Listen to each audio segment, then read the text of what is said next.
그 복음을 지식으로 내가 이렇게 듣는 거하고 예. 또 복음을 듣고 내 생각으로 어떤 정리하는 거하고 예. 복음이 와서 내가 이게 그 완전하게 내 것이 되고 내가 존재로 이것이 사라지는 것은 좀 다른 차원이거든요.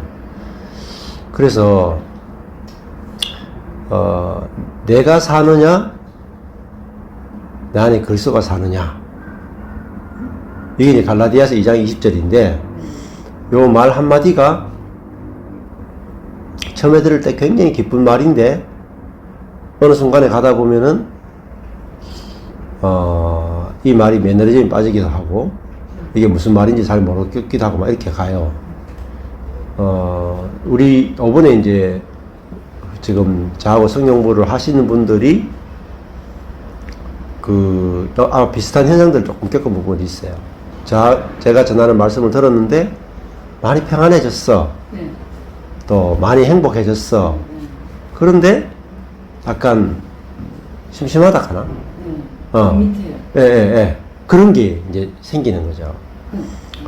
근데 그러면 이제 다른 말로 하면은, 복음의 어느 부분이 안 들리고 안 보여서 그래요. 예. 그 복음은 그 입체적이라서 내가 만약에 이제 여기서 제가 앞에서 이제 우리 집사님을 보면은 저 앞면밖에 안 보이잖아요. 뒷면이 안 보여요. 그래서 근데 뒷면이 빠지면은 뭔가 부족함을 느끼게 돼 있어요. 예. 그것처럼 복음은 한 번에 다가 안 보이거든요. 그래서 앞면이 정확하게 탁 보일 때, 야, 이게 복음이구나 하고 막 기뻐하는데, 좀 지나놓고 나면은, 이런 거죠. 옛날에는 평안과 안식이 없었는데, 이 복음을 들었더니, 평안과 안식이 왔다, 이거. 자, 근데 그 다음에 좀 권태가 오는 거죠. 평안과 안식을 누리긴 하는데, 그래서 이렇게 돼요. 그래서 뭐 어쩌라고. 그렇죠. 소화가 그렇죠. 근데 그 질문이 어디서 왔느냐 하면은 내가 사는 거예요. 내가 살고 있어서. 내가 사는 거죠. 내가 포커스가 이런 거죠. 어디로 왔냐면 내가 불안하고 내가 평안이 없었는데 이 말씀을 듣고 내가 평안하고 내가 안식을 누리는 거죠. 그렇죠? 내가 없는 게 아니고. 그렇죠. 없는 게 아니고. 그러니까 이게 다른 말하면 처음에는 악한 것이었는데 선한 것으로 바뀐 거예요. 그런 거예요. 예. 그러면 정확하게 또 2장 20절 된 게 아니네. 그러니까 복음은 한 번에 못 깨달아요. 내가 구체적으로 내 안에서 경험되는 것과 말씀이 이렇게 딱 오버랩될 때 딱 깨달았어요. 자. 경험이 안 되고서는 안 된다. 그렇죠. 그렇게 말씀하고 경험, 파세는 같이 가는 거예요. 성령의 파세와 성령의 안배하고 그다음에 성령의 계시는 같이 간다고 했어요. 성령의 안배라고 하는 것은 환경과 관계 안에서의 어떤 문제, 어려움, 이게 성령의 안배예요. 이 안배 가운데서 안배만 있으면 안 되고 성령의 계시가 있어야 돼요. 계시라고 하는 것은 그렇죠. 그렇죠. 그럼 예를 들면 아까 전에 그렇죠. 그 예를 들면 내가 지금 안식과 평안은 얻었는데 왜 무료할까? 라는 게 왔단 말입니다. 그러면은 지금 뭐가 부족하면 이 계시가 부족한 거야. 그러니까 왜 무료할까? 그럼 돌아가면 아까 제가 말씀드린 것처럼 처음에 말씀을 들을 때는 누가 듣느냐? 내가 들어요. 자아가 들어요.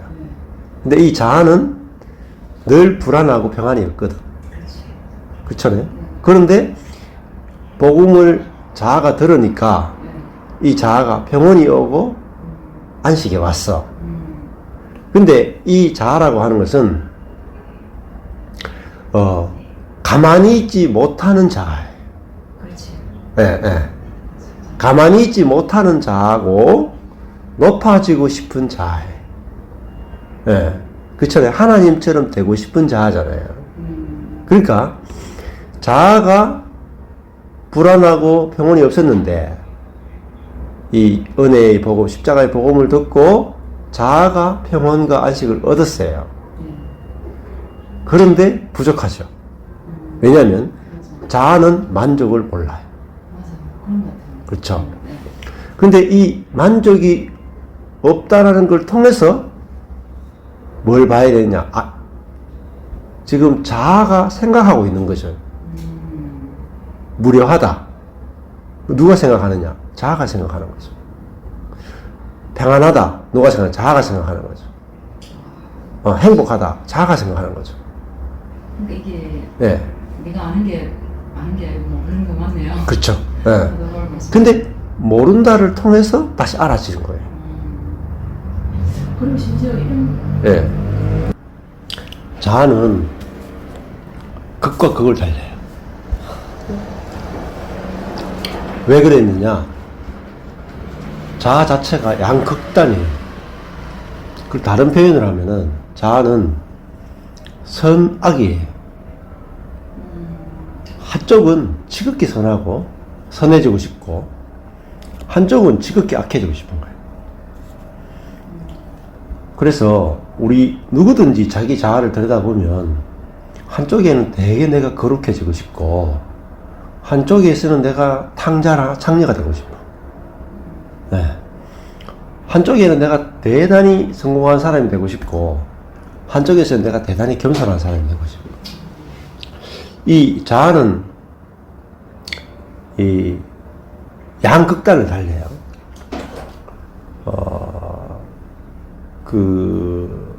한쪽에서는 율법이 없고 싶고 한쪽에서는 대단히 율법적이라.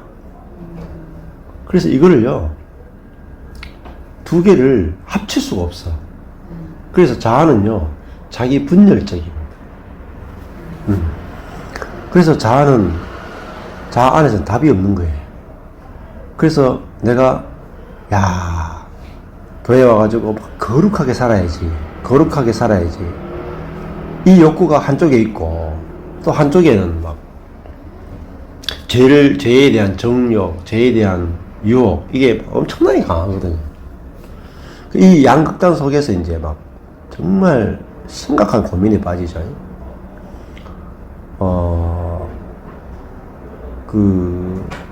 사람이 이제 자아의 가장 기본되는 욕구는 하나님처럼 높아지고 싶은 거예요. 그래서 우리가 도를 닦거나 율법을 지키거나 하나님 말씀에 열심인 것은 선으로 하나님의 자리에 올라가고 싶어. 생명에 대해서 듣잖아요. 그러면은 즉시 자아가 생명에 대해서 들으면 나는 저 생명을 가지고 높아지고 싶다가 돼요. 근데 자아는 높아지고 싶은데 한쪽의 욕구는 자기 중심이잖아요. 자기 중심이고 정욕적이고 마귀적이고 세상적이니까 자꾸 이제 쾌락을 쫓아가잖아요. 이 몸 안에 죄가 있으니까 몸은 욕구를 가지고 있단 말입니다. 그래서 그 욕구대로 이렇게 하고 싶은데 이걸 계속 눌러놓으면 어느 순간에 터져가지고 반대 거푸가 확 생겨요. 내가 거룩하게 살아야지 막 추구하면 할수록 한쪽에서는 내가 막 타락하고 싶은 욕구가 또 생겨나요. 반대 거푸로. 그래서 이번에도 이번 주에도 그런 이야기 했거든요. 자아는 양극단이다. 제가 어제 아내랑 그런 이야기 했거든요. 굉장히 극단이다. 저도 제 인생을 돌아보면 내가 하나님을 위해 살고 싶다는 그것이 굉장히 강했어요. 근데 한쪽에 보면요, 제가 뒤에서 죄를 짓고 있더라고요. 근데 그게 잘 안 보였어요. 근데 쭉 내 인생을 쭉 돌아보니까 오른쪽에는 거룩하게 살고 싶고 선하게 살고 싶고 하나님 위해 살고 싶은 게 막 강해. 근데 한쪽에는 막 정말 죄를 좋아하고 죄를 사랑하고 죄를 막 빨고 막 이런 욕구가 칵해. 근데 이제 교회 오면은 뭐라고 말하냐면은 선하게 살아야 된다, 거룩하게 살아야 된다 이렇게 가르치잖아요. 그러니까 내가 이제 선하게 살려고 막 노력했는데 제가 인생을 쭉 돌아보니까 야, 두 가지 다 있더라고요. 선한 내가 있고 악한 내가 있고. 근데 이게 화합이 안 돼요. 화합이. 그 속에서 막 허우적거리더라고요. 진짜 허우적거리는 거예요. 자, 자아는 선해지고 싶잖아요. 그죠? 선악과니까 선해지고 싶어. 근데 내가 악을 행해요. 악을 좋아하니까 악을 행해. 악을 행하고 나면은 무슨 생각이 들겠어요? 죄책감이 엄청 심해지는 거예요. 왜냐면 선해야지 하나님처럼 될 수 있는데 내가 악을 좋아하니까 악을 행했잖아요.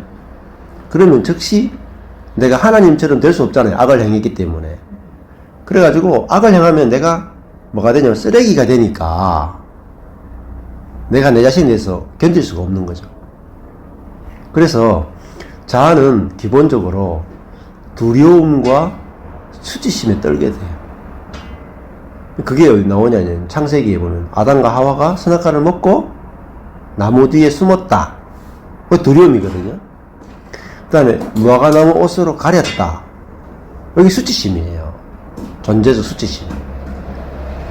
그런데 자아는 수치심을 느끼면 뭘 원하느냐면 또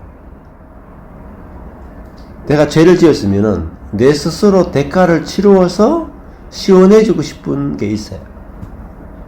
그래서 내가 선택할 때 예를 들어 가지고 아까 전에 이렇게 이야기를 쭉 나누다 보면 그런 게 있잖아요. 내가 만약에 아내에게 잘못을 했어. 그런데 아내가 만약에 꿀밤 한 대를 때렸다. 맞고 나면 아프지만은 시원해. 그 죄에 대한 대가를 치렀잖아요. 싫었기 때문에 시원하다. 그리고 내가 거기서 해방되는 느낌을 가지는 거예요. 그래서 자아는 이 공격적이면서도 자학적인 요소가 있어요. 반드시. 자아는 자기가 자기를 심판해요. 왜냐면은 내가 하나님처럼 돼 있으니까 자아는 율법적이거든요. 그래서 내가 나를 심판해요. 내 율법으로 사니까 내가 나를 자꾸 정죄한다고요. 그러다 보니까 예를 들면 이제 여자분들이 이제 그런 경우도 있죠. 예를 들면은 그 강간을 당하거나 혹은 낙태를 했을 경우에 여자분들이 강간을 당하거나 낙태를 당하면 자기가 더럽다고 생각하잖아요.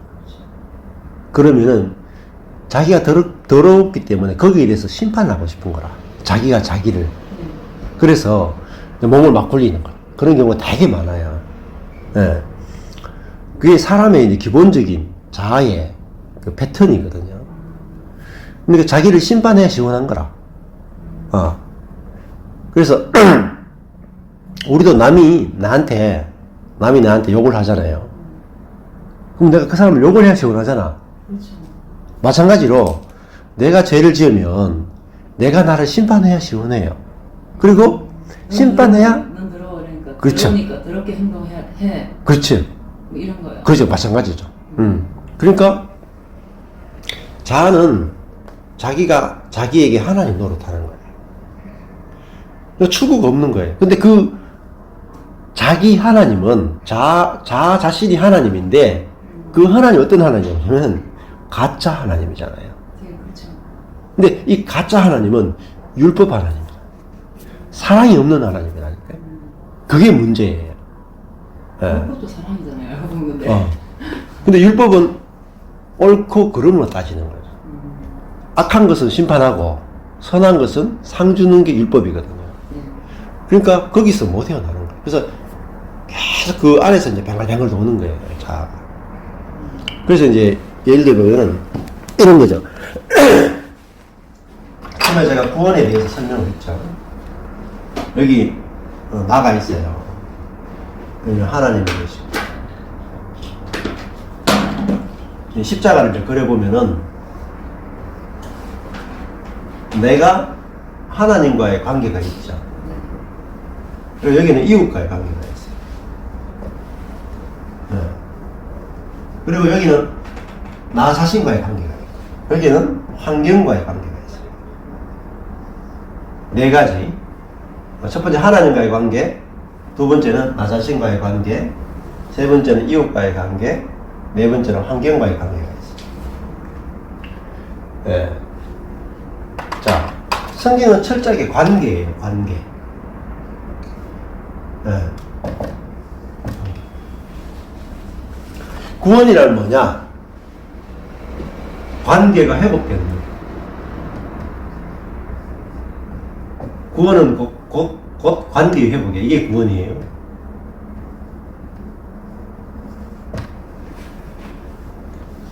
그러면 심판이 뭐냐? 저주와 심판이 뭐냐? 뭐겠어요? 관계 단절이에요. 관계 단절이 곧 저주와 심판이에요. 네. 사람은 창조될 때부터 어디서 행복을 느끼고 어디서 만족을 느끼고 어디서 참 안식을 누리고 그게 계속 머무를 수 있는 거냐 하면은 관계가 연결된 상태 안에서만 만족하게 돼 있어요. 관계가 연합되어야 참 안식과 만족을 누리게 돼요. 이걸 참 안식과 만족을 구원이라고 해요. 그래서 다른 말로 천국이라고 보기도 해요. 천국. 그러면은 선악과를 사람이 처음에 아담과 하와가 선악과를 먹었잖아요. 선악과는 뭐냐면은 하나님과 사람의 관계를 단절준 거예요. 선악과. 선악.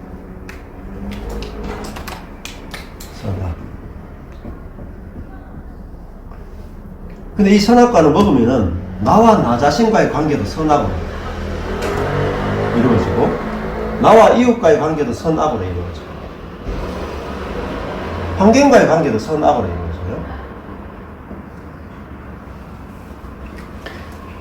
선악으로 이루어진 이 관계는 절대 안식과 만족을 못 누려요. 네. 이거는 관계 맺는 게 아니거든요. 우리는 근데 어떤 식으로 관계 맺어요?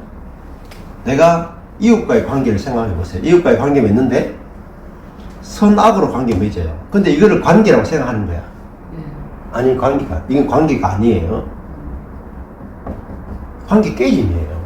예를 들어서, 제가 집사님한테 선하게 행해요. 사랑을 해주고, 돌봐주고, 막 이렇게 해요. 집사님이 저한테 사랑해주고, 섬기고, 돌봐주고. 근데 그게 관계가 아니에요. 왜냐면은, 왜 제가 집사님한테 잘해주겠어요? 예를 들면, 우리 교회 성도니까, 예를 들면. 네. 잘해줘. 그 우리 교회 성도란 말은 뭐죠? 집사님이 먼저 내한테 선을 줬잖아요. 네. 그러니까 내가 목사로서 우리 교회 성도니까 선을 줘. 챙기는 거죠. 그렇죠. 네. 관계가 된 것 같지만 전혀 관계가 안 된 거예요. 네. 왜냐면은 만약에 우리 교회 안 나오겠다 가버리면은 악한 게 나오잖아요. 네. 그럼 나는 뭐가 나오겠어요? 악한 게 나와요. 그렇죠. 바로. 그럼 그 관계가 아니거든요.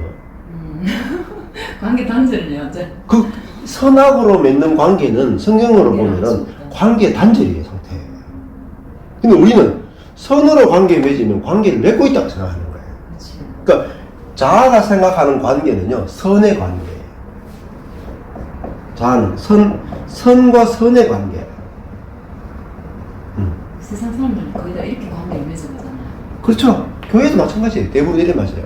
근데 이거는 관계 단절 상태예요. 그러니까 관계가 단절되면 어떻게 되겠어요? 네? 관계가 단절되면 뭐가 없어지겠어요? 안식과 만족. 안식과 만족을 절대 못 누려요. 그 내가 왜 예를 들면 저한테 와서 복음을 듣죠. 네.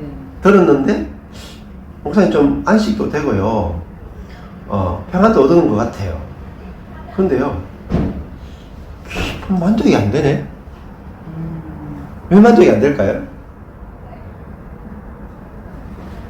관계 회복이 안 돼서 그래요. 아직 예. 누구와? 내게 아직 자신과 하나님과의 하나님과의 관계, 나 자신과의 관계, 환경이나 이런 거. 이웃과의 관계, 환경과의 관계가 안 된 거예요. 예. 정확한 관계가 뭔지 모르고, 관계가 안 되면요, 참 안식, 참 만족을 못 누려요.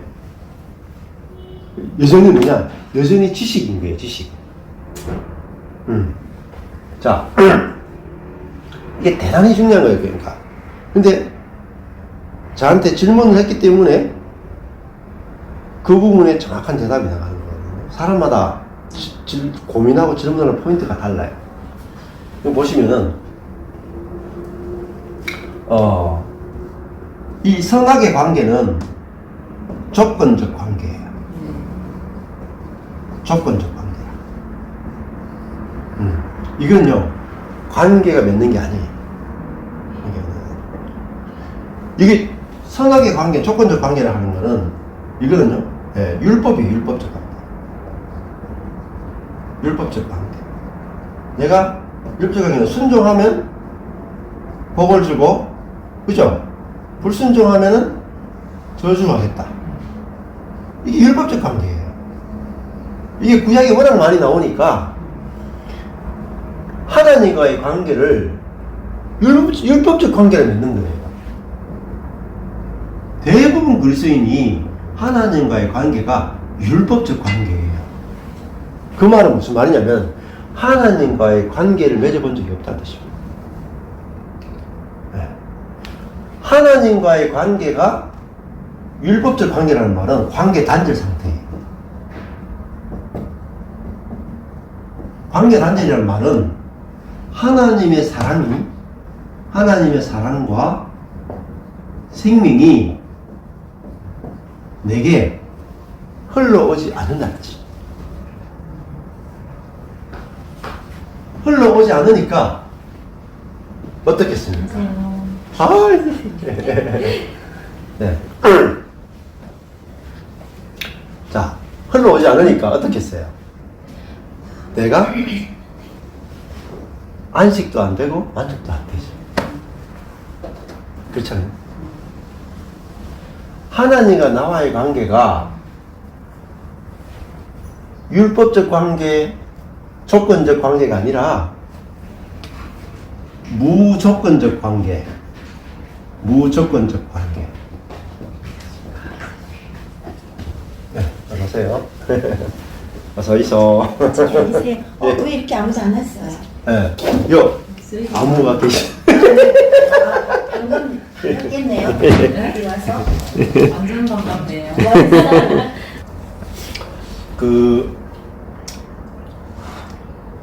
구원은 뭐냐? 관계가 연합되는 걸 구원이라고 그래요. 관계 연합. 연합은 뭐냐면요, 이 지금 전기가 여기 들어오잖아요. 이 라인으로 해가지고 휴대폰하고 지금 잭이 연결되어 있어요. 이것이 구원이에요. 구원의 정확한 개념이에요. 그러면 이 휴대폰은 지금 연결되어 있으니까 그 배터리가 방전이 안 되죠. 계속 되니까 이게 참 안식과 만족 상태예요. 구원은 안식이고 구원은 만족이에요. 근데 그 저주, 죽음, 심판은 뭐냐면은 안식과 만족을 잃어버린 거예요. 에덴을 잃어버린 거예요.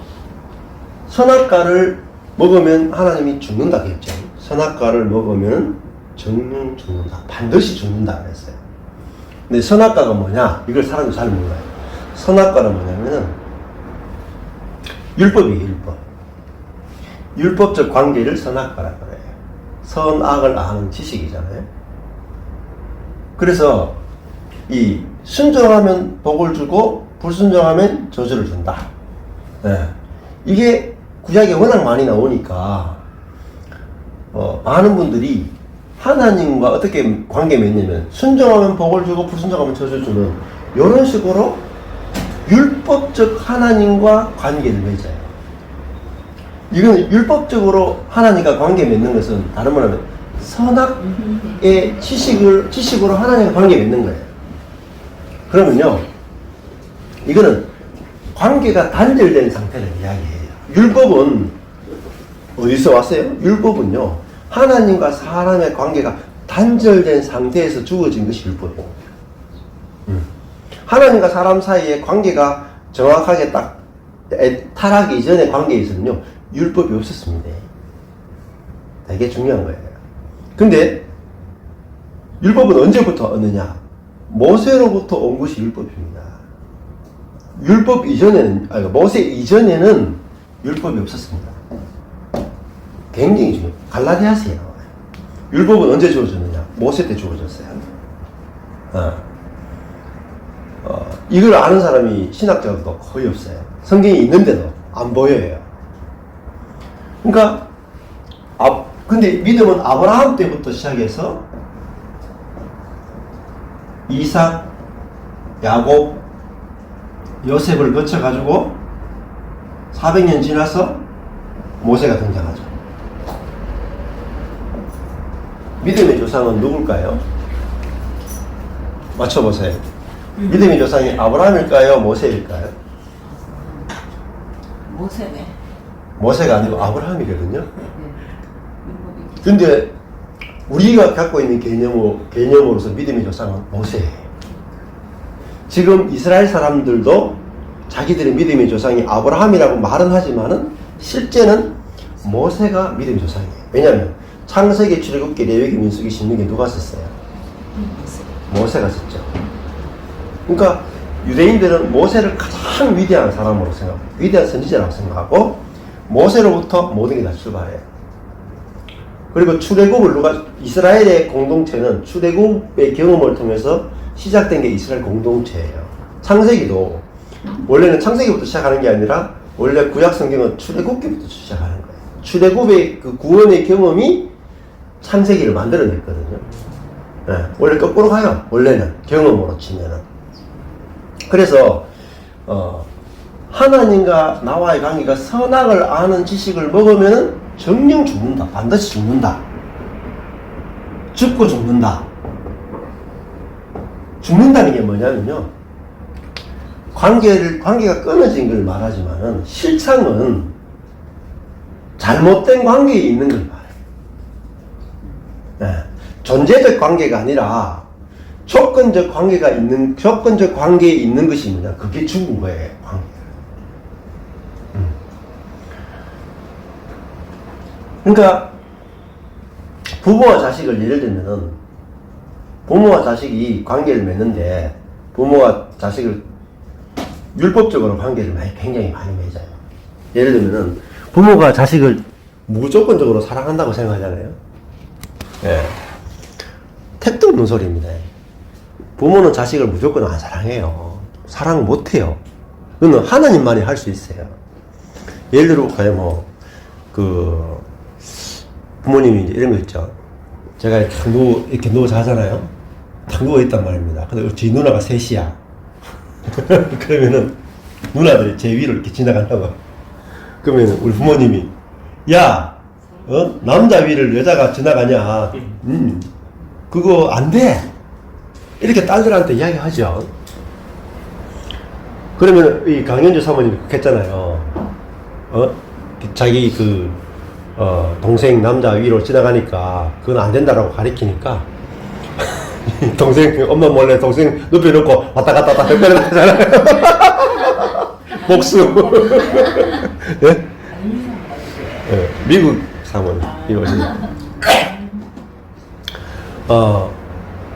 예를 들면은 자식이 부모에 대해서 예의 없이 계속 행동하면요, 호적에서 바쁜다니까요. 부모의 사랑은 대단히 무조건적인 것 같지만 깊이 들어가면요, 대단히 조건적이에요. 왜? 인간이 그래요. 선악과를 먹어버렸기 때문에, 이미 우리의 자아는 선악과를 먹어버렸기 때문에 무조건적인 것을 흉내내는 지지, 하나님의 사랑을 흉내만 내지, 그 본질은요 몰라요. 무조건적인 사랑은 몰라요. 없는 거예요, 사람에게. 예. 그러니까 사람에게 없는 거니까 아무리 생각해도 무조건적인 사랑을 알 수가 없어요, 사람은. 그 말은 무슨 말이냐면, 사람은 태어날 때부터 하나님과의 관계가 단절된 상태로 태어나는 거예요. 그러니까 부모 없는 고아의 상태로 태어나는 거예요. 모든 사람은 고아로 태어나요. 예, 영적 고아로 태어나요. 누구의 자식으로 태어났느냐? 사단의 자식으로 태어난다니까. 그 말은 무슨 말이냐면은, 받아야 할 무조건적인 하나님의 사랑을 한 번도 경험해 본 적이 없단 말이에요. 그러니까 부모의 사랑을 한 번도 경험해 보지 못한 고아들은 늘 그 부모의 사랑에 목마름이 늘 있잖아요. 그러니까 그 사랑을 채우기 위해, 부모의 사랑을 받아보고 싶어서 막 온갖 것을 다 해. 근데 안 채워져. 부모의 사랑을 줄 사람이 없죠. 부모가 없으니까. 마찬가지로 우리 인생이 잘 근원으로 가면요, 애정결핍이에요. 다 애정결핍이다. 그래서 외로운 거예요. 안식이 안 되는 거예요. 만족이 안 되는 거라. 사람은 뭐로 사느냐? 사랑으로 사는 거예요. 근데 사랑이 뭔지도 몰라요. 근데 막연하게 사랑받고 싶다는 거죠. 막연하게. 근데 사람은 뭐 인정받고 싶다, 칭찬받고 싶다, 이렇게 생각하는 거죠. 근데 하나님과 사람의 관계는 하나님이 사람과 완전히 연합돼 가지고 무조건적으로 죄인일수록 더 사랑하시는 그 하나님의 사랑을 내가 경험하고 누려야, 실제로 경험하고 누려야 참 안식과 만족이 오니까 아무것도 없어도 돼. 돈도 없어도 되고, 이성도 없어도 되고, 자식도 없어도 되고, 아무것도 없어도 돼. 왜? 그 하나님과 나와의 관계에서 이미 만족해버렸기 때문에. 네. 자, 예를 들면 이제 뷔페 음식점에 가서 뷔페를 실컷 먹은 사람은 일체 유혹이 없어지잖아요. 근데 한 일주일 굶은 사람은 모든 게 다 유혹이잖아요. 근데 일주일 굶은 사람한테 좋은 음식, 나쁜 음식 가려 먹어라. 닭고기 먹으면 이게 튀겼기 때문에 이거 먹으면 건강에 안 좋다. 이 야채로 된 자연 음식을 먹는 게 좋다. 아무리 율법을 줘도 못 지킵니다. 왜? 너무 허기해졌기 때문에. 그래서 자아는 사랑의 허기가 너무나 제로거든요. 하나님과의 관계가 끊어져가 하나님의 사랑을 하나도 못 받는 상태예요. 그러니까 이 사랑이 너무 고픈 거라. 그래서요, 막 주워 먹어요. 근데 그 중에 제일 큰 게 이성의 사랑이죠. 내가 이성의 사랑이 고프다 하는 것은 뭐냐면은, 하나님의 사랑이 고프다라고 하는 그 증거로서 내가 이성의 사랑이 고픈 겁니다. 부모의 사랑도 마찬가지입니다. 내가 하나님의 사랑이 고프다는 것을 보여주는 게 부모의 사랑이 내가 고픈 거예요. 근데 부모의 사랑 받아봐도요, 만족이 안 되잖아요. 부모의 사랑에 만족하는 사람이 있습니까? 감사하고 참 고맙지만 부모의 사랑으로 만족했다 하면 이성도 안 찾겠죠. 어떤 것도 안 찾을 거예요. 절대 만족이 안 돼요. 하나님의 사랑을 알기 전까지는 사람은 절대 안식도 없고 만족도 없어요. 영적으로 막 하나님 사랑을 막 놀랍게 체험해도 조건적이라 여전히. 그래서 막 인생이 방황하는 거거든요. 그래서 사람이 하나님과 나와의 관계가 정확하게 무조건적인 하나님의 사랑하시는 그 하나님과 내가 딱 연합이 되기 전까지는 어떤 처방도 안 들어요. 안 들어요. 예. 내가 만족하지 않으면은 문제가 생긴다. 하나님과 나와의 관계가 문제가 생기니까 그 다음에 무슨 문제가 생겼겠어요? 나와 나 자신과의 관계가 문제가 생기는 거예요. 예. 하나님으로부터 무조건적인 사랑을 내가 경험한 적이 없는 사람은 내가 나를 사랑할 수가 없어요. 내가 나를 있는 그대로 받아줄 수 없어요. 왜? 사랑을 맛본 적이 없으니까. 경험해 본 적이 없으니까. 그 다음에 하나님의 무조건적인 사랑을 받아본 적이 없는 이 천연적인 나는, 자아는 이웃을 사랑하는 것이 뭔지를 몰라요. 그리고 이 나는 환경과의 관계 안에서도 좋은 환경을 좋아하고 싫은 환경을 싫어하고 이렇게 살아가는 거예요. 그래서 이 가장 근원적인 것은 하나님과 나와의 관계가 어떠냐에 따라서 모든 것이 다 결정이 됩니다. 그래서 저는 그 13년 전에 그 성경을 이렇게 보면서 이 하나님에 대해서 개념이 완전 바뀌어버린 거예요. 하나님은 나를 사랑하시는데 그전에는 이런 식으로 순종하면 복을 주고 불순종하면 저주하시는 그런 조건적인 것이 있는 하나님을 제가 믿었거든요. 그런데 하나님 그런 분이 아니구나. 예를 들면은 하나님이 야곱은 사랑하시고 에서는 미워했다 그러잖아요. 그게 이제 아브라함 때부터 시작된 거잖아요. 하나님이 야곱은 사랑하고 에서는 미워했다. 그 안에 이제 하나님이 우리를 어떤 사랑으로 사랑하는가 다 들어있어요. 자, 근데 에서는 어떤 사람이냐면요. 선한 사람이에요.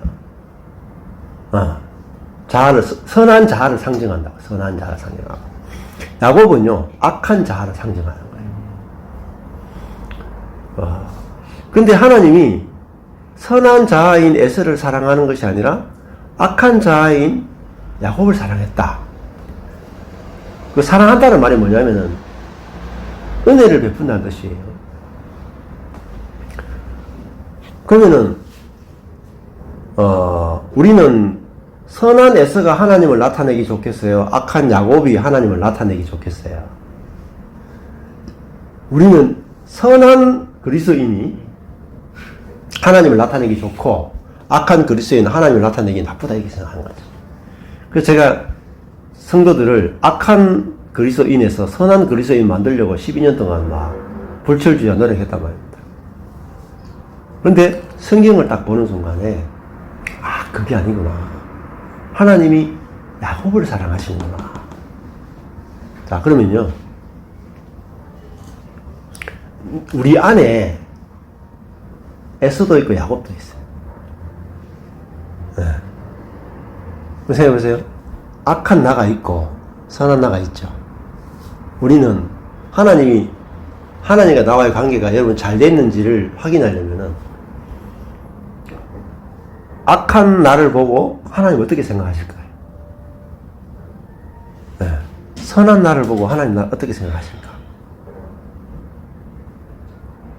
하나님이 야곱은 사랑하시고 에서는 미워하는 분으로 아느냐? 네? 네. 에서를 사랑하고 야곱을 미워하는 분으로 아느냐에 따라서 하나님과의 관계가 제대로 됐는지 안 됐는지 알 수가 있는 거예요. 전에는 제가요, 목사로서 그리스도인으로서 죄를 지으면요 죄책감이 드는 거예요. 죄책감이 들고 그 죄를 회개해야 하나님 관계가 회복된다고 생각했어요. 그러니까 악한 야곱은 미워하시고 선한 에서는 사랑하시는 하나님으로 제가 알았다. 그러면 어떻게 되냐면은 악한 야곱을 선한 에서로 만들어야 돼요. 그렇잖아요. 내 안에 악한 모습이 있잖아요. 그러니까 그러면 하나님의 사랑이 뭐냐? 조건적이죠. 선한 나는 사랑하는데 악한 나는 안 사랑하니까 하나님의 사랑은 조건적이다. 그래도 선한 나는 사랑해 주잖아요. 근데 그 선한 나를 사랑해 주시는 그 하나님, 내가 주님을 사랑하면 주님을 사랑하는 나는 사랑해 주신 하나님. 그것도 사랑받는 거죠. 안 그래요? 내가 부모님께 예의 바르게 행동하면 부모님은 나를 사랑해 주잖아요. 내가 예의 없게 행동하면 야단치잖아요. 그래서 내가 예의 바르게 행동할 때 부모님의 사랑을 느낄 수 있죠. 근데 제가 예의 없게 행동할 때 부모님의 사랑을 느껴본 적은 진짜 손에 꼽거든요. 그러니까 부모님의 사랑도 이게 하나님의 사랑이 아니고 왜곡된 것이구나를 알게 된 거죠. 그래서 내가 죄인이기 때문에 하나님 나를 사랑하시는구나. 하나님 내게 은혜 베풀기 원하시는구나. 그러니까 하나님이지 로 알게 되니까 죄인인 내 모습을 고쳐야 될 필요가 없어지는 거죠. 네. 죄가 더한 곳에 은혜가 더하니까 내 죄악된 모습을 고치는 게 아니라 죄악된 내 야곱의 모습 때문에 뭐가 발생하냐면 하나님의 은혜를 풍성하게 알게 되고 경험하는 거예요. 네. 예를 들면은 전에는 부부싸움 했어요. 설교 전에 부부싸움 했어. 아내가 끌었어. 그럼 내가 죄책감 느끼잖아요. 목사가 설교하기 전에 부부싸움 다 했으니까 회개하고 정결케 한 다음에 내가 설교해야 되잖아요. 그래야지 좀 양심이 안 끄리끼고 설교할 수 있잖아요. 근데 복음을 알고 나니까 부부싸움 하고 나서 설교하니까 더 좋아요. 왠지 아세요? 부부싸움 하고 나서 설교 딱 하면요 뭐만 이야기하는 줄 아세요? 복음만 이야기해요. 근데 일주일 동안 내 아내하고 잘 살았잖아요. 그러면요 주일에 와서 했잖아요. 뭐가 나오냐면 여러분 저처럼 살아야 됩니다. 율법이 섞여 나오는 거예요. 섞여 나오는 거예요. 그걸 아는 순간부터 부부싸움 하고 나면은 막 담대하게 그러니까 성도가 살아나. 그전에 오히려 성도들이 막 살아나. 근데 제가 있잖아요. 막 일주일 동안 죄도 안 지고 막 경건하게 살았잖아. 그런 줄은 성도들 다 주고. 여러분, 부부가 사망을 내놓으면 안 되고요. 생명을 내놔야 되죠. 자기를 주장하면 안 되고요. 자기를 부인해야 되죠. 막 은혜스럽게 설교했어. 내려오고 나면요. 전부 다 막, 이런 거야. 목사님, 저는 일주일 동안, 내가 참, 내 부인하는 건 일도 없이 내 자신 자아만 나왔어요. 저는 이렇게 죄책감, 정죄감이 다시 달리는 거예요. 그러니까, 복음을 전하는 게 아니라 율법을 전하는 거죠. 가장 어려운 게요. 복음과 율법을 가려내는 거예요. 복음과 율법은요, 하루아침에 못 가려내요. 절대 못 가려내요. 자, 그러면, 이제, 옛날에 우리 청년들 가운데 그런 경우도 있어. 예를 들어, 낙태를 했다 칩시다. 여자분들이 경험할 수 있는 최상급의 죄책감은 낙태예요. 생명을 죽였잖아요. 자기 속에 있는 생명을 자기가 죽였잖아요. 자, 낙태를 했어. 그러면 우리는 회개하라 하잖아요. 살인했으니까. 근데 회개하면 용서해 주시죠. 회개했는데 용서받았다는 느낌이 있습니까? 못 느껴요. 하나님 용서해 줬다는 확신을 못 가져. 그래가 회개하라는 말 할 때마다 낙태한 자매들은 끊임없이 죽을 때까지 회개해. 그러니까 다른 말로 하면 나를 정죄하시는 하나님과 끊임없이 사는 거야. 나를 판단하고 나를 정죄하시는 하나님과 평생을 사니까 사실은요, 그거는요, 하나님하고 산 것이 아니고 사단하고 산 거예요.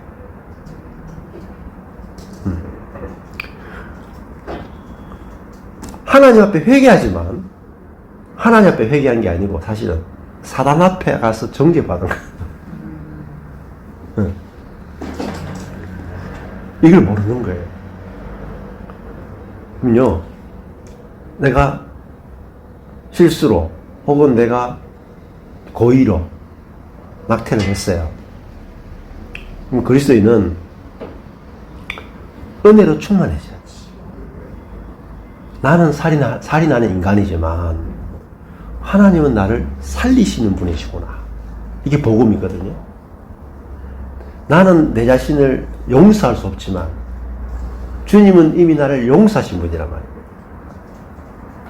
그러니까 낙태한 자매가 평생을 죄책감에 눌려서 살도록 하신 하나님은 얼마나 잔인한 하나님입니까?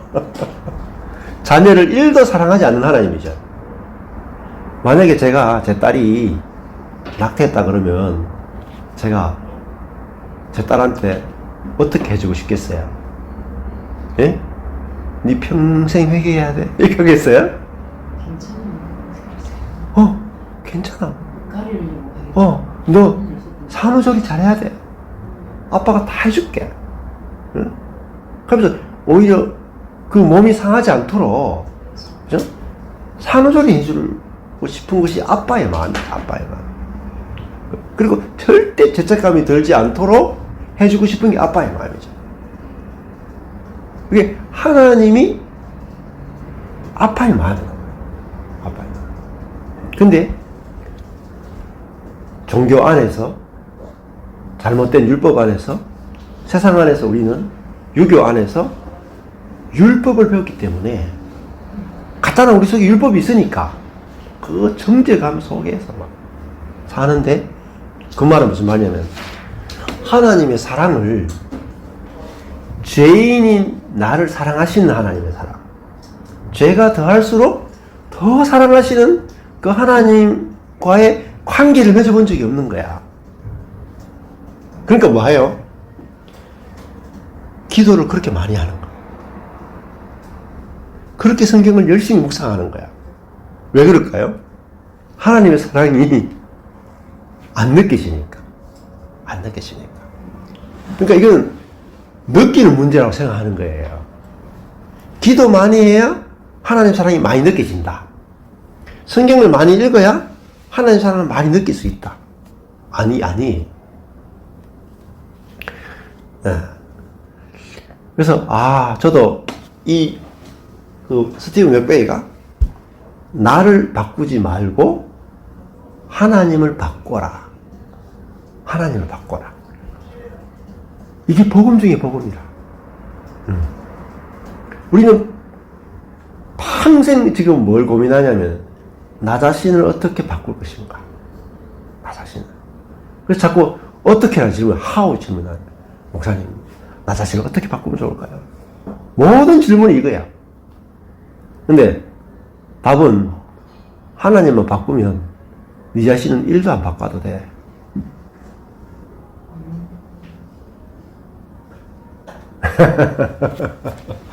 이게 복음 중에 복음이에요.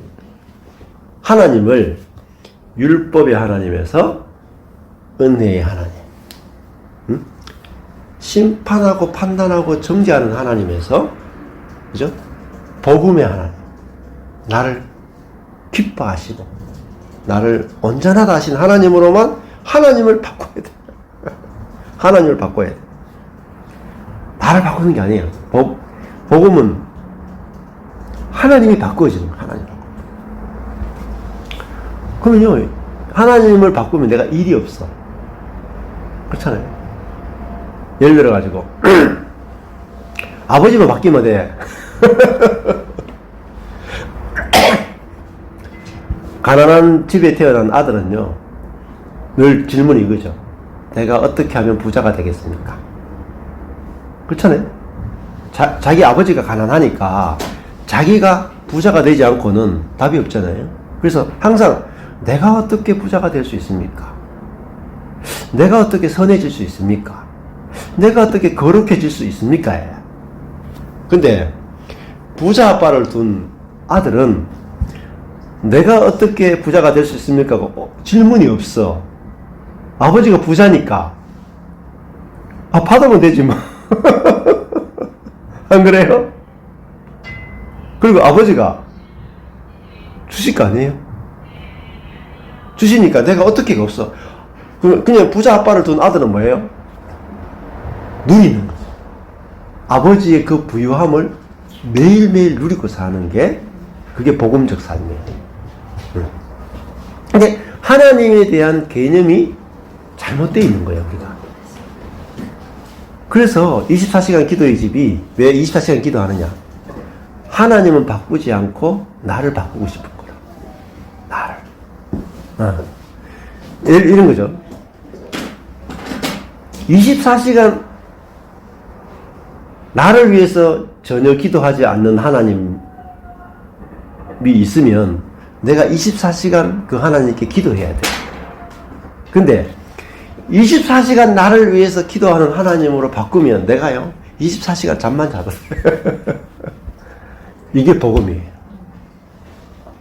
네. 근데 과격한 것 같지만 24시간 주님이 나를 생각하시잖아요. 그럼 나는요 주님을 1분 1초도 생각 안 해도 돼요. 근데 예를 들어 가지고 우리 미국에 오신 어머니 오신 그 박수일 목사님, 강혜주 사모님 우리 봤잖아요. 박수일 목사님이 강혜주 사모님을 중학교 때부터 24시간 안에만 생각해. 결혼하고 싶어가지고 그때부터 관리 들어가가지고 결혼했잖아요. 근데 강혜주 사모님은 이 남편에 대해서 박수일 목사님께서 1분도 생각 안 해도 돼. 그런데 항상 박수일이라는 사람하고 함께 살죠. 항상 같이 있죠. 왜 같이 있어요? 남자친구가 항상 자기 곁에 있으니까. 내가 남자친구하고 있어서 있는 게 아니고 남자친구가 나와 24시간 있어주니까 나는 항상 남자친구하고 있는 거죠. 좋잖아요. 그렇죠. 그게 복음이죠, 삶이에요. 그러면 그게 좋아서 주님 예배하는 건? 그렇죠. 그렇게. 네, 그렇죠. 그건 그 다음이라. 그렇죠. 내가 이 하나님이 나와 24시간 나와 함께 해주니까 기뻐서 예배하는 게 괜찮아요. 근데 24시간 함께 해주세요 기도하는 것은 율법이라는 거예요. 주님 나와 동행해 주세요. 이건 율법이에요. 근데 하나님 나와 동행해 주시니까 너무 감사합니다. 이게 복음이에요.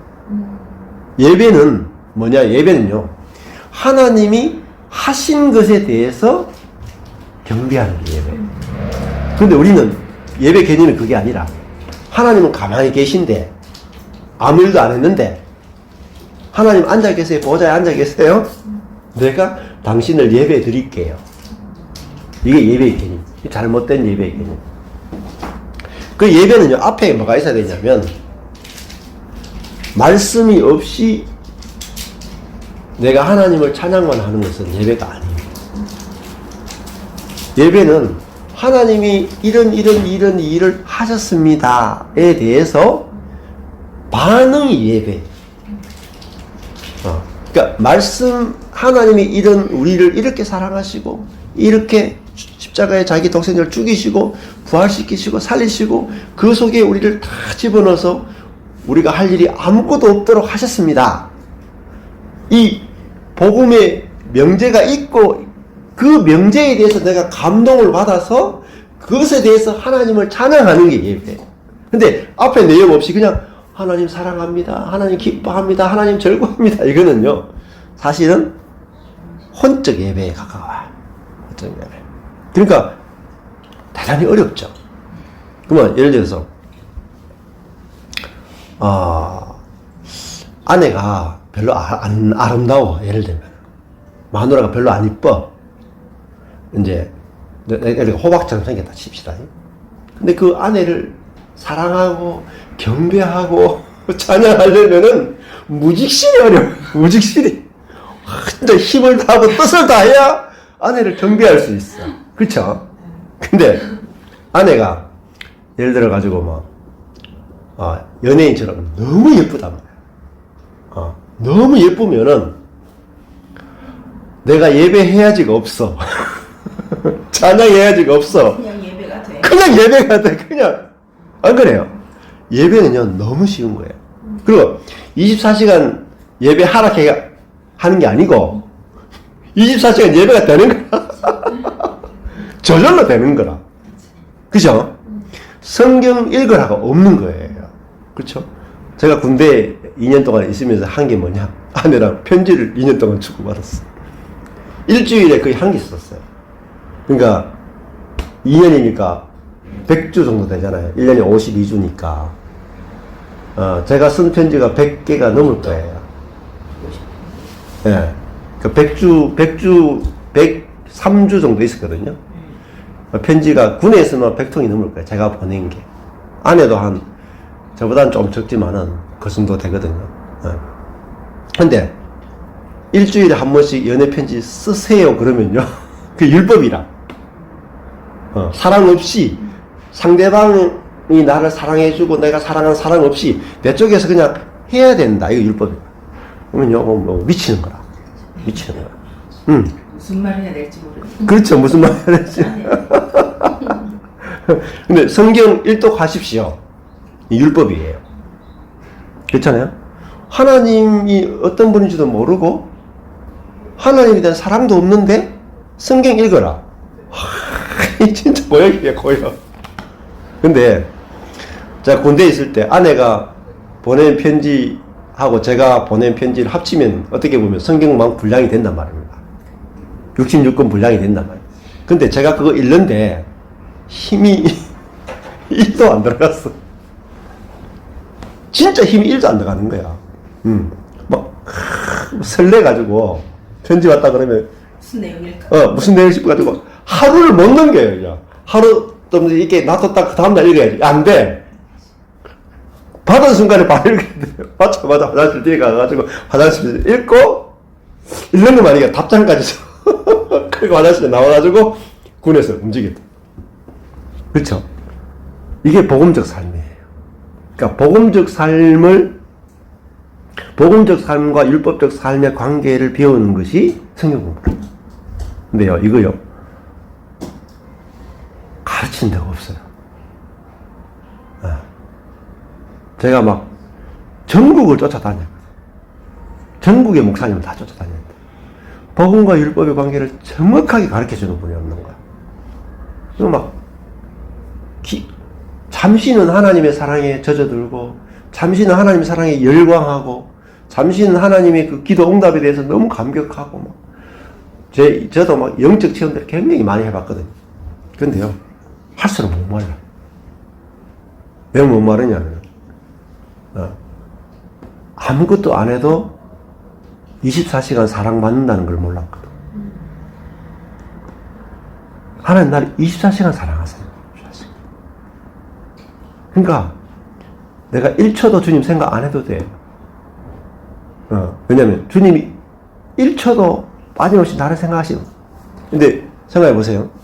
문제는 여러분이 주님이 24시간 동안 1초도 빠짐없이 나를 생각하시는 주님으로 알고 있느냐?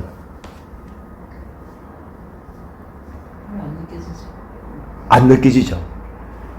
왜냐면 그런 하나님을 들어본 적도 제대로 없고 그 하나님을 내가 계시로 받은 적도 없고 그 하나님에 대해서 내가 진짜거나 확신이 든 적이 없는 거야. 말씀이 와야 말씀이 나를 설복시키고 말씀이 설복돼야 내 안에 믿음이 생겨요. 확신이 생겨요. 확신이 생기면 거기서 뭐가 나와요? 믿음에서 기쁨이 나오고 안식이 나오고 거기서 해방이 내려지는 거예요. 그 저도 성경에 있는데 하나님, 새로운 하나님이 딱 발견되니까 그 하나님이 믿어지는 거라. 믿어지니까 막 누리지는 거예요. 그래서 제가 그때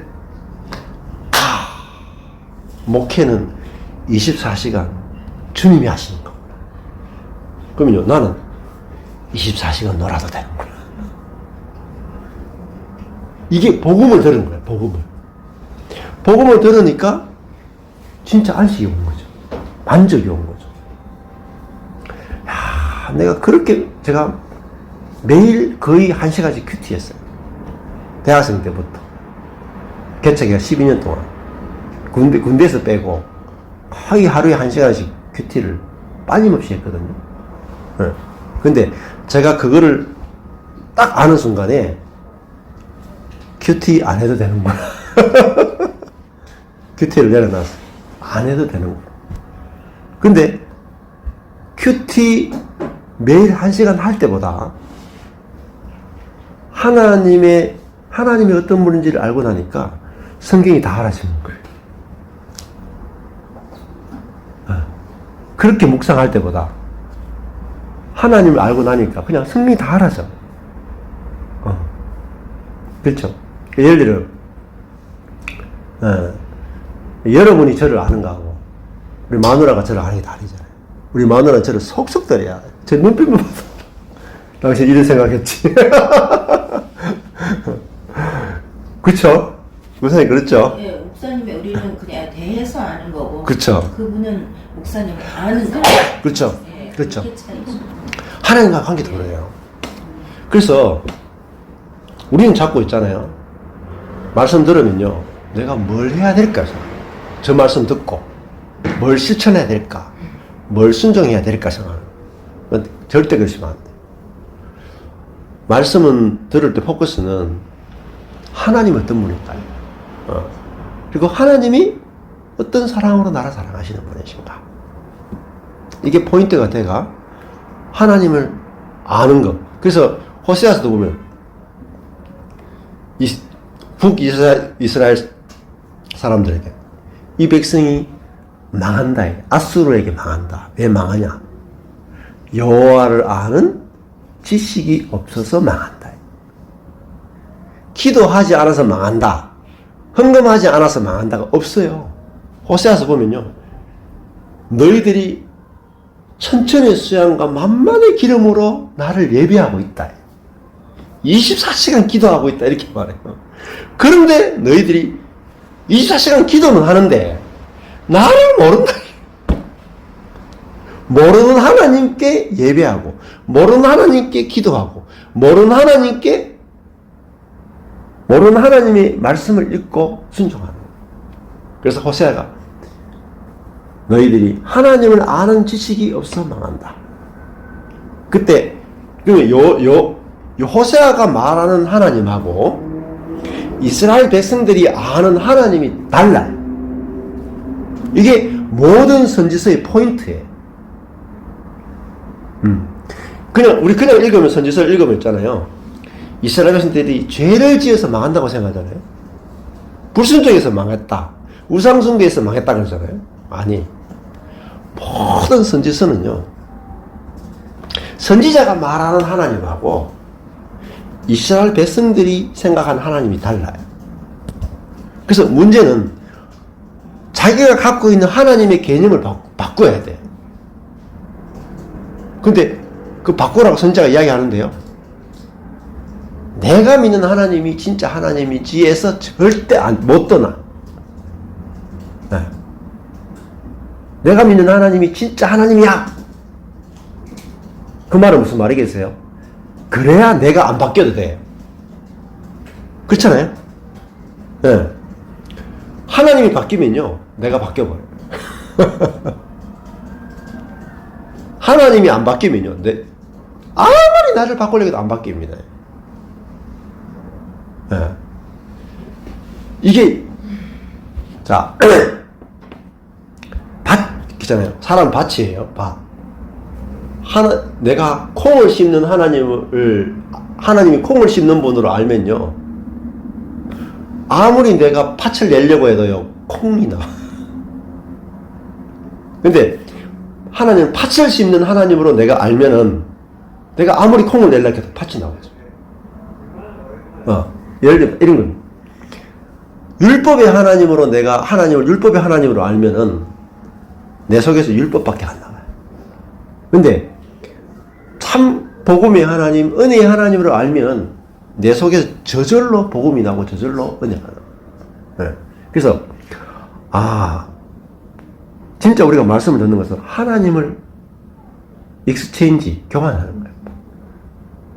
율법의 하나님에서 복음의 하나님으로 바뀌는 거죠. 내게 뭐 하라고 하시는 하나님에서 내가 다 한다라는 하나님으로 바뀌는 거예요.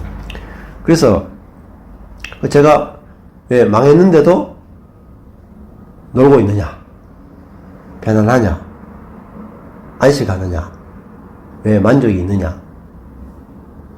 옛날 같으면 저는 제가 지금 이런 라이프 스타일을 가지면 만족이 안 되고 안식이 안 되고 평안이 없었단 말입니다.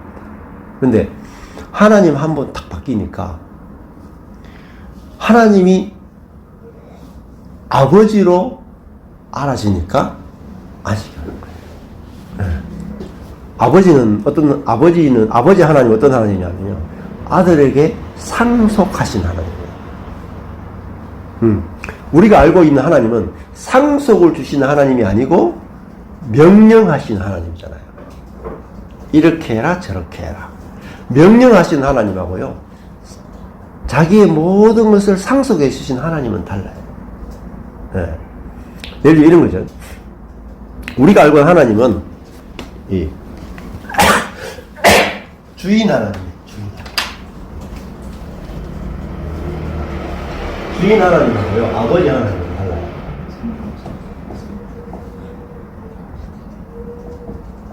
주인 하나님은요, 명령하십니다. 하라 하지 말라 명령하라. 선을 행하라 선을 행하지 말라. 기도하라 기도하지 말라. 11조 하라 하지 말라. 명령하시다. 명령하면은 내가 해야 되는 일을 뭐겠어요? 순종. 그러면 순종이 우리가 해야 될 일이죠. 그러면은요, 당장 죄책감을 느껴요. 내가 순종했느냐 안 했느냐. 선하게 세계에 빠져. 근데 아버지 하나님은 명령하는 하나님이 아니에요. 아버지 하나님은요, 자식에게, 아버지는 죽을 때, 주인 하나님은 죽을 때, 야, 내가 명령한 거 다 하라이? 하고 죽는 하나님. 아버지 하나님은 죽을 때, 내게 다 네 거다 하고 죽는. 이 죽을 때 하는 게 뭐야? 유언이. 유언이 뭐야? 이게 언약이에요. 약속이에요, 약속.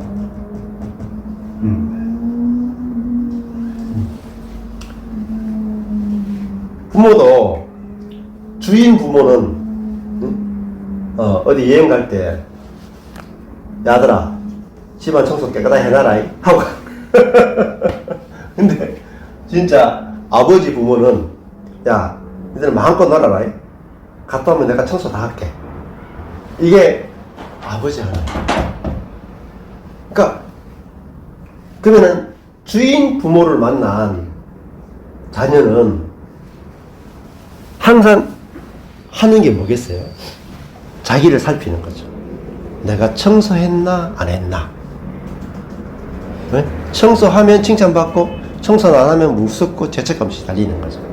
근데 아버지 부모를 만난 자녀는 뭘 하겠어요? 집에서